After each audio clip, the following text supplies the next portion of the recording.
issued a severe thunderstorm warning for southwestern Madison County in north-central Alabama, east-central Limestone County in north-central Alabama, until 5 p.m. Central Daylight Time.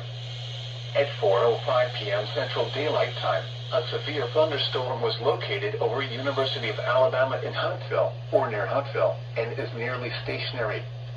Hazard, 60 miles per hour wind gusts and nickel-size hail.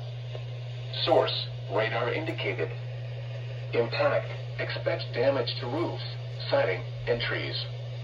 Locations impacted include Huntsville, Madison, Redstone Arsenal, University of Alabama in Huntsville, Huntsville International Airport, and Marshall Space Flight Center.